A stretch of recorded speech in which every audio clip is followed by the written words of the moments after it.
नमस्कार, एक बार फिर आप सभी का बहुत स्वागत है। नमस्कार, मैं सोनाली और आप देख रहे हैं केकेडी न्यूज। जी हाँ, वक्त हो चला है 3 बजे की 3 बड़ी खबरों का, जिसमें सबसे पहली खबर पर रुख करते हैं। आपको बता दें, प्रधानमंत्री नरेंद्र मोदी इन दिनों लगातार दौरे पर हैं। पीएम मोदी हर रोज एक राज्य का दौरा करते हुए भी नजर आ रहे हैं, क्योंकि चुनाव से पहले पीएम मोदी जनता को लुभाने में कोई कसर भी नहीं छोड़ना चाहते हैं। बता दें, प्रधानमंत्री नरेंद्र मोदी आज बिहार के जमुई पहुंचे हैं, जहां जिनके स्वागत की तैयारियां पूरी कर दी गई हैं। इसके साथ ही इसी क्रम में एलजेपी प्रमुख चिराग पासवान ने एक बयान दिया है। पीएम मोदी के आगमन पर एलजेपी प्रमुख चिराग पासवान ने कहा कि आज प्रधानमंत्री नरेंद्र मोदी जमुई से चुनाव प्रचार की शुरुआत कर रहे हैं और यह मेरे और मेरी पार्टी के लिए गर्व की बात है। वहीं इस दौरान चिराग पासवान ने बीजेपी और गठबंधन का हवाला देते हुए जीत का दावा भी किया है। उन्होंने कहा कि इस बार 40 की 40 सीटें हमारा गठबंधन जीतेगा। उन्होंने यह भी कहा कि अब न केवल देश बल्कि दुनिया में भी लोग प्रधानमंत्री नरेंद्र मोदी की गारंटी की बात करते हैं और दावा भी करते हैं।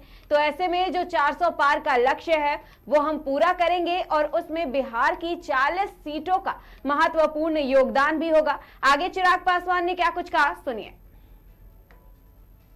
और जमुई की जनता ने बार बार ये साबित करके भी दिखाया। पिछली बार भी जब प्रधानमंत्री जी आए थे उस वक्त हम लोग का गठबंधन इतना बड़ा नहीं था, मात्र 3 दल थे। भारतीय जनता पार्टी थी, जनता दल यूनाइटेड थी, हम लोग की पार्टी लोक जनशक्ति पार्टी थी।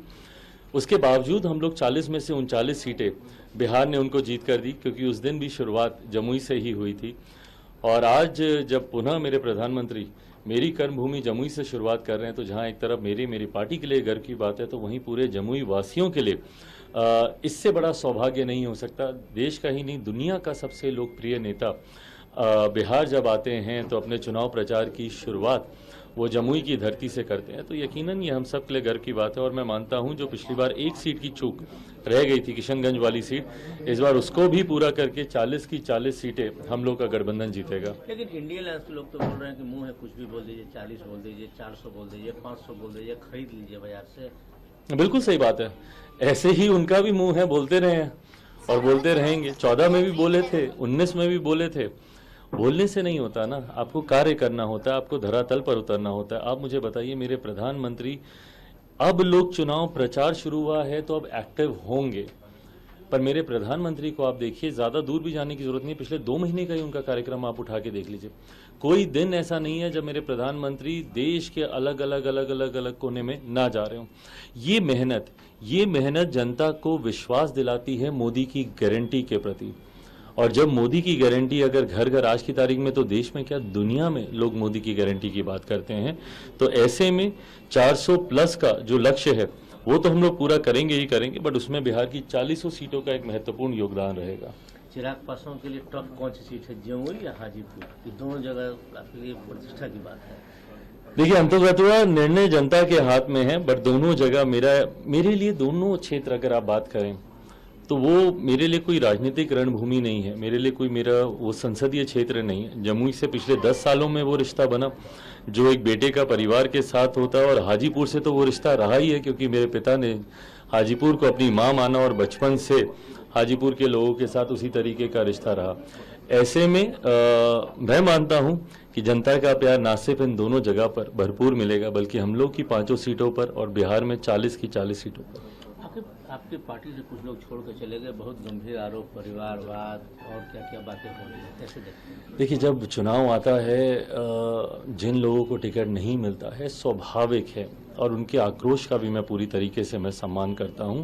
अपेक्षा होती है, उम्मीद होती है, बट भाई मेरी भी मजबूरी को समझने की ज़रूरत है। मैं 5 सीटों पर 50 लोगों को मैं समाहित नहीं कर सकता, ये संभव नहीं है, किसी के लिए भी ये संभव नहीं है। ऐसे में हर कोई अपनी अपनी महत्वाकांक्षाओं को साधने के लिए विकल्प को तलाशने का कार्य करते हैं। मेरी ढेर सारी शुभकामनाएं। चाचा भी तो साथ में आ गए, अच्छी बात है। अलग हुए भी क्यों थे, घर से, परिवार से, पार्टी से, मुझे तो ये भी नहीं समझ में आया।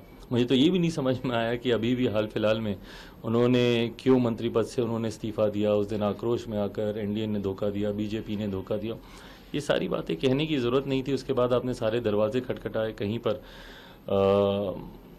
कहीं से आपको कुछ मिला नहीं, बट ठीक है, अच्छी बात है। अब अगर गठबंधन में वापस आए हैं तो गठबंधन को और मजबूती ही मिलेगी। मान के चला जाए दिल मिल गए। देखिए, ये बहुत बड़ा फैसला है और मेरे लिए ये राजनीतिक ही नहीं, पारिवारिक विषय भी है। मैं जिस परिवार से आता हूँ, मेरे घर के बड़े ही ये सारे फैसले लेते हैं। ऐसे में मेरी माँ है, मेरी बहनें हैं, मेरी फूआ हैं, उनकी अपनी सगी बहन है, फूफा हैं, सब हैं। तो जब परिवार से जुड़ा हुआ विषय है तो ये फैसले मेरे परिवार के लोगों को लेने हैं। मेरी पार्टी से जुड़ा हुआ ये विषय है तो पार्टी की राष्ट्रीय कार्यकारिणी ये तमाम फैसलों पर अपनी अंतिम मोहर लगाएगी। बट हाँ, गठबंधन में है, उसमें हम लोग ज़रूर उनका स्वागत करते हैं। और जमुई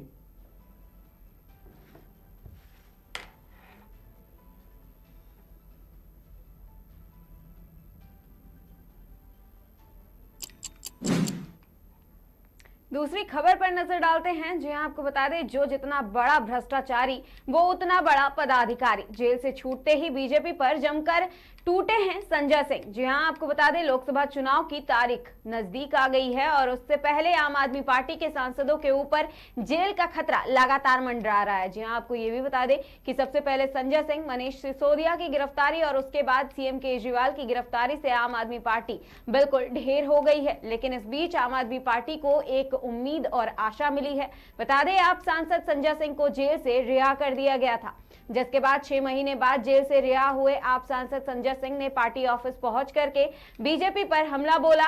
उन्होंने कहा कि जो लोग देश के लिए काम कर रहे हैं उन्हें खत्म करने की कोशिश की जा रही है और हम डरने वाले नहीं हैं। उन्होंने ये भी कहा कि मैं कोर्ट के आदेश का पालन करूंगा, लेकिन अरविंद केजरीवाल और मनीष सिसोदिया के केस पर बस इतना ही बोलूंगा कि हमारे नेता ईमानदार हैं और वो बाहर जरूर आएंगे। वहीं आपको ये भी बता दें कि रिहाई के बाद आप सांसद अपने घर जाने से पहले अरविंद केजरीवाल की पत्नी सुनीता केजरीवाल और मनीष सिसोदिया की पत्नी सीमा सिसोदिया से मुलाकात करने के लिए पहुंचे थे। वहीं संजय सिंह जब अपने घर पहुंचे तो उनका जोरदार स्वागत भी किया गया। इस दौरान उनके घर पर परिजनों के साथ उनके करीबी और पुराने साथी भी मौजूद नजर आए, जिसके बाद आम आदमी पार्टी के कार्यकर्ताओं ने देर रात जमकर जश्न भी मनाया। देखिए खास रिपोर्ट।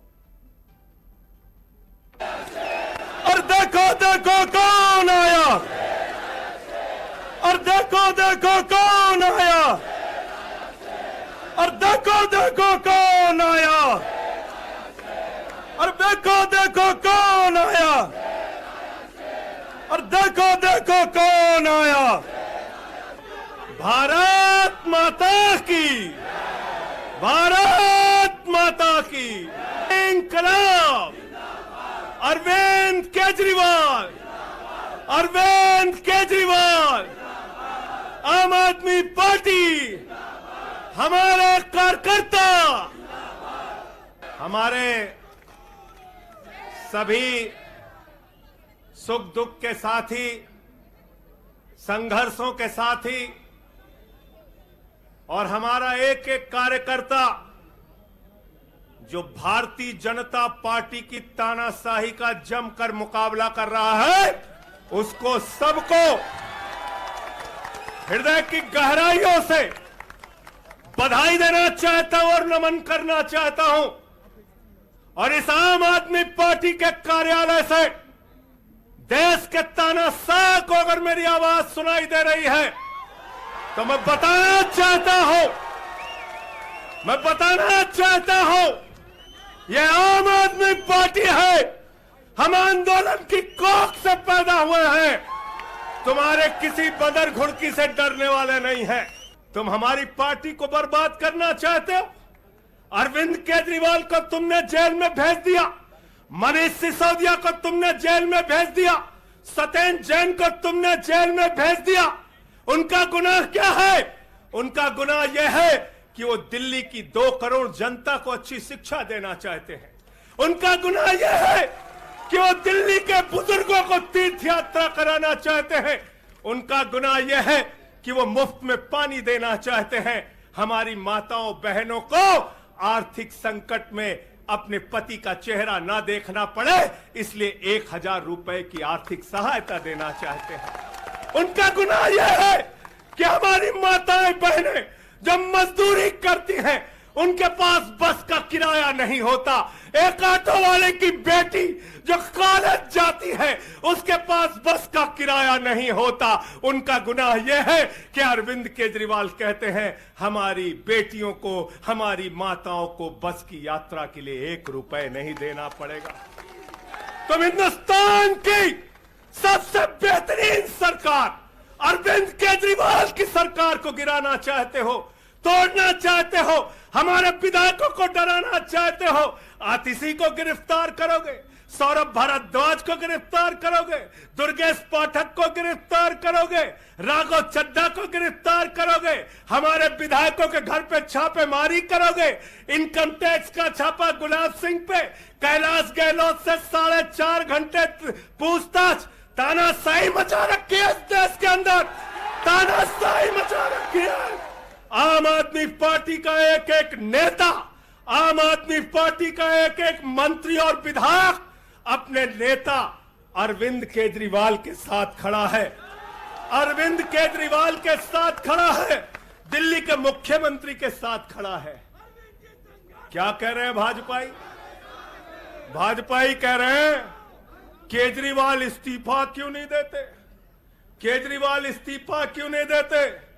ये केजरीवाल का इस्तीफा नहीं मांग रहे हैं, याद रखना, ये कह रहे हैं केजरीवाल 2 करोड़ जनता का पानी क्यों नहीं बंद करते, केजरीवाल मुफ्त बिजली क्यों नहीं बंद करते, केजरीवाल मोहल्ला क्लिनिक क्यों नहीं बंद करते, केजरीवाल बस की यात्रा फ्री जो मिल रही है उसको क्यों नहीं बंद करते।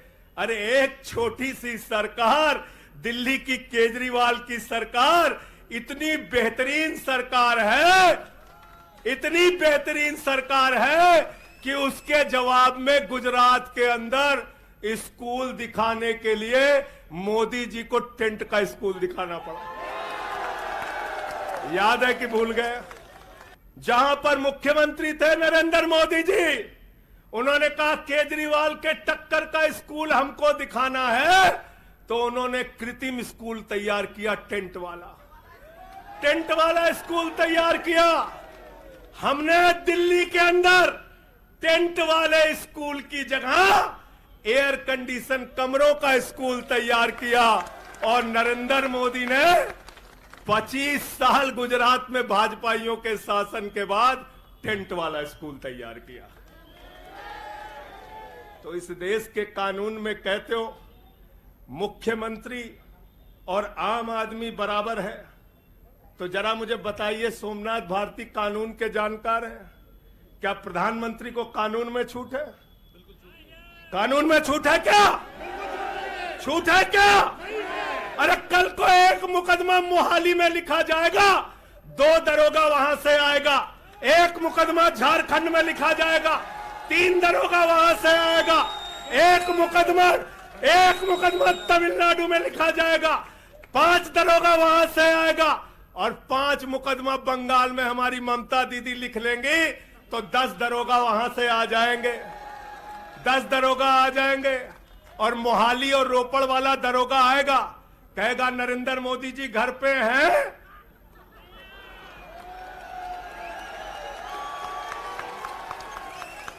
तो भाजपाइयों जवाब दो इसका, क्या देश का प्रधानमंत्री बंगाल के थाने में जाके जांच में शामिल होगा कि नहीं होगा, बताओ मुझे। एक बात याद रखना, इस शरीर के एक एक अंग में निष्ठा है, ईमानदारी है, सच्चाई है, और पार्टी के लिए जीने और मरने का जज्बा है। इसलिए किसी के भी मन में किसी के प्रकार की शंका और आशंका हो, तो इसी वक्त उसको निकाल के कूड़ेदान में डाल देना। हम लोग झाड़ू वाले हैं, और ये जो कीचड़ फैलाए हुए हैं भाजपा ही, इनकी गंदगी को हम लोग साफ करेंगे। बहुत बहुत धन्यवाद, बहुत बहुत आभार। बहुत किताबें पढ़ी जेल के अंदर, बहुत समय मिला किताबें पढ़ने का। शहीद आजम भगत सिंह को जब फांसी की सजा सुनाई गई, तो उनके भाई उदास थे। एक लाइन कह के अपनी बात खत्म करूंगा। उन्होंने अपने भाई कुलतार सिंह को चिट्ठी लिखी, और चिट्ठी के अंत में लिखा, जफा का मतलब होता है अत्याचार। उन्होंने अपने भाई को लिखा, उन्हें यह फिक्र है हरदम नया तर्जे जफा क्या है। उन्हें यह फिक्र है हरदम नया तर्जे जफा क्या है। हमें भी शौक है देखें सितम की इंतहा क्या है। और हमने तो कहा था प्रधानमंत्री जी, हम आपकी यातना के पैमाने को चेक करना चाहते हैं। भारत माता की इंकलाब, अरविंद केजरीवाल, आम आदमी पार्टी।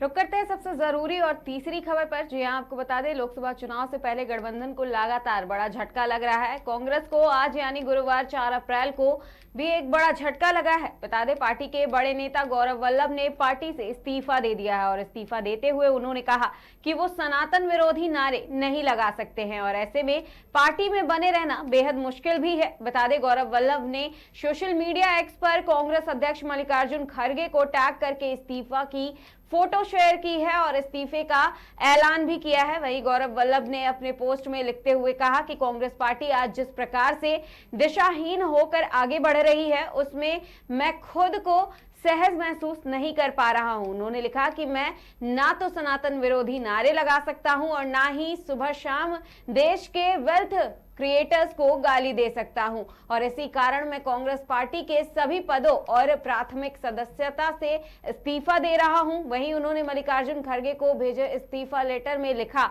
कि मैं भावुक हूं और मन व्यथित भी है।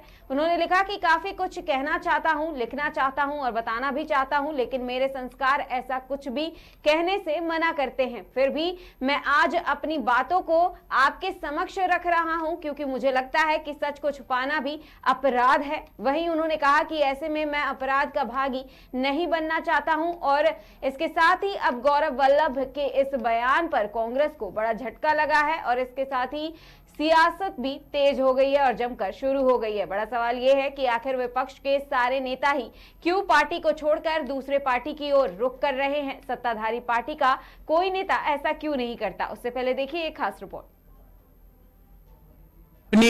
कृषि भूमि खरीद कर इंडस्ट्रियल लैंड में कन्वर्ट कराती है, वो कंपनी भारत सरकार से 10 करोड़ रुपए का अनुदान भी ले लेती, ग्रांट भी ले लेती। इनके लिए सिर्फ एक ही शब्द दिमाग में आता है, what an idea sir ji.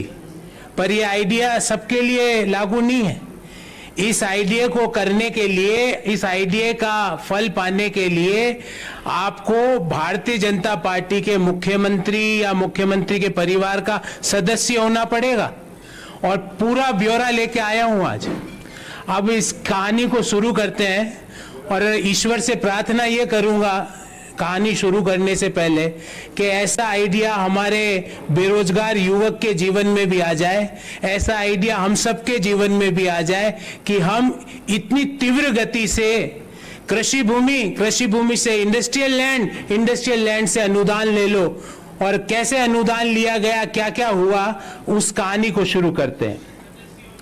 Company का नाम है प्राइड ईस्ट एंटरटेनमेंट्स लिमिटेड और ये कंपनी की वेबसाइट है। इस कंपनी की वेबसाइट का ये होम पेज है। जो महिला आपको दिख रही है वो असम के मुख्यमंत्री जी की पत्नी है, हेमंत बिश्व शर्मा जी की पत्नी है। ये मैं नहीं कह रहा, ये उस वेबसाइट का हवाला दे, उसका कॉपी दे रहा हूं। और इस वेबसाइट पर लिखा हुआ है the leading regional media house connecting the entire north east region. ये मैं नहीं कह रहा, ये वेबसाइट कह रही है। इसने क्या किया इस कंपनी ने, और इस कंपनी की सीएमडी के रूप में आप देखिए यहां पे लिखा हुआ रिंकी भूया शर्मा सीएमडी। ये मैं आपको ये कागज दूंगा और आप चाहे तो इस वेबसाइट पे आप खुद भी ब्राउज कर सकते हैं। कंपनी का नाम है prime east entertainments private limited. ये कंपनी अपने आप को क्या बताती है कि हम नॉर्थ ईस्ट की मीडिया के लीडिंग चैनल है। ये कंपनी क्या करती है, मुख्यमंत्री जी की पद की जैसे ही शपथ लेते हैं उसके कुछ महीनों बाद, 2021 के कुछ महीनों बाद, ये कंपनी नौगांव आसाम में 50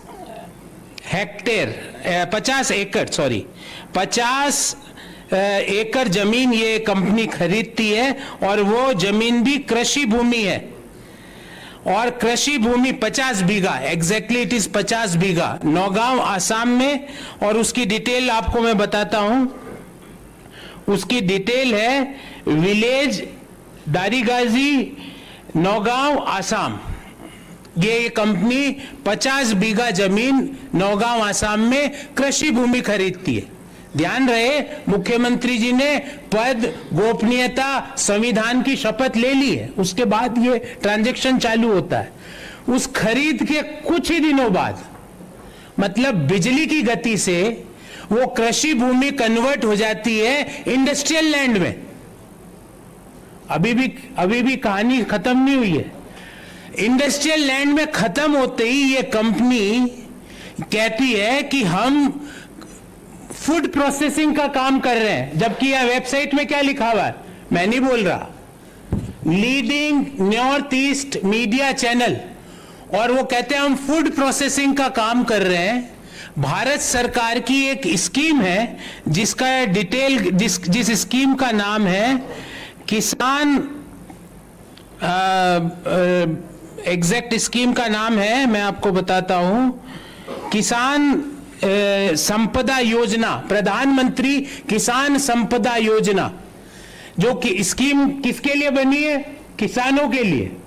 उस स्कीम में ये कंपनी कहती है, जो कि अपने आप को लीडिंग चैनल बता रही है नॉर्थ ईस्ट का, वो प्रधानमंत्री किसान संपदा योजना में आवेदन देती है कि मैं फूड प्रोसेसिंग का काम करूंगी, और 10 करोड़ का उसको अनुदान भी दे दिया जाता है। ये कब हुआ? 2021 में तो मुख्यमंत्री जी ने पद, गोपनीयता और संविधान की शपथ ली। उसके बाद ये 50 बीघा जमीन ये कंपनी खरीदती है, और ये कंपनी के पहले तो एग्रीकल्चर लैंड खरीदी जाती है, एग्रीकल्चर लैंड से इंडस्ट्रियल लैंड में कन्वर्ट कर दिया जाता है, इंडस्ट्रियल लैंड से ये कंपनी फूड प्रोसेसिंग के लिए अनुदान के लिए आवेदन करती है, और मोदी सरकार 10 करोड़ का अनुदान, 10 करोड़ की ग्रांट इस कंपनी को देती है किसान संपदा योजना के तहत। अब मेरे को ये नहीं समझ में आ रहा ये कौन सी किसान संपदा योजना है इस कंपनी को दिया जा रहा, और इस कंपनी को जो फूड प्रोसेसिंग मिनिस्ट्री ने जो दिया 10 करोड़ का अनुदान, उसकी ये जानकारी है। इसमें दिया गया है आइटम नंबर 10, मैं पढ़ के सुनाता हूं। फर्म का नाम Messrs pride east entertainments private limited, ये वही कंपनी है। फिर लिखा है साहब इनके कौन है प्रमोटर, रिनिकी भुयान शर्मा, उनका मोबाइल नंबर और उनका ईमेल आईडी भी दिया गया। फिर बोला गया साहब प्लॉट कौन कौन से हैं, plot number 178/792, plot number 424/954, plot number 285/787, plot number 423/953। कहां पर है ये? विलेज दारियागाजी, नौगांव, आसाम। फिर क्या कहा जाता है इसमें कि एक 25 करोड़ का टोटल प्रोजेक्ट पे ये किसानों के लिए काम, ये काम एंटरटेनमेंट कंपनी किसके लिए काम कर रही है? किसानों के लिए। और 25 करोड़ का टोटल प्रोजेक्ट और 10 करोड़ रुपए का भारत सरकार अनुदान दे देती है। ये कागज भी दूंगा मैं आपको, जिसमें भारत सरकार ने आइटम नंबर 10 पे आप निगाह डालिएगा, जिसमें 10 करोड़ की ग्रांट दे दी जाती है। अब मुझे ये समझ में नहीं आया कि मीडिया चैनल वाले भी अचानक से कृषि प्रोसेसिंग के लिए अनुदान ले सकते हैं। ये तो व्हाट एन आइडिया सर जी। और जो गति थी इस पूरी प्रक्रिया की, ईश्वर ऐसी गति से अगर काम होने लगे तो ये ईज ऑफ डूइंग बिजनेस में दुनिया में हमारे मुकाबले कोई काम हमारे स्तर पे आ ही नहीं सकता। कुछ ही महीनों में कृषि भूमि कन्वर्टेड टू इंडस्ट्रियल यूज, और उसके कुछ ही महीनों में 10 करोड़ का अनुदान। एक एंटरप्रेन्योर अपना पूरा जीवन खपा देता है कि उसको सरकारी कुछ सहायता मिल जाए। 90% तो बेचारे पूरा जीवन खपाने के बाद भी उनको कोई सहायता नहीं मिलती है, और सहायता कोई इंडस्ट्री की सहायता नहीं मिली है, कृषि के बजट से। कृषि किसान संपदा योजना, प्रधानमंत्री किसान संपदा योजना, ये क्या हमारे इस बाबत 4 सवाल है, बहुत स्पेसिफिक सवाल है।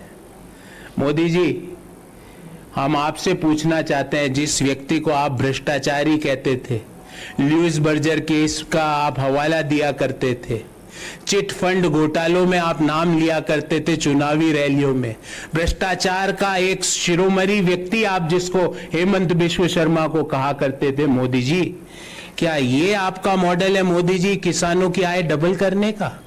कि किसानों का बजट का पैसा मुख्यमंत्री की पत्नी जिस कंपनी की सीएमडी है, रातों रात कृषि भूमि, कृषि से औद्योगिक भूमि, औद्योगिक भूमि से 10 करोड़ रुपया, क्या ये मॉडल है किसानों की आय डबल करने का? मोदी जी देश को बताइए। मोदी जी, दूसरा सवाल, 2018-19 में भारत सरकार का आंकड़ा है कि किसान कृषि के काम से 27 रुपए कमा रहा है। 27 rupees per day a farmer is earning from cultivation. And Modi ji, on other side, Kisan Sampada योजना के तहत 10 करोड़ का अनुदान दे दिया जाता है, वो भी रातों रात। कृषि भूमि, औद्योगिक भूमि और औद्योगिक भूमि से 10 करोड़ का अनुदान। मोदी जी, ऐसी तीव्र गति हमारे लिए, एंटरप्रीनियर्स के लिए, बिजनेसमैन के लिए और लोगों के लिए क्यों नहीं? तीसरा, क्या ये ना खाऊंगा ना खाने दूंगा का मॉडल है? Is this the model for ना खाऊंगा ना खाने दूंगा?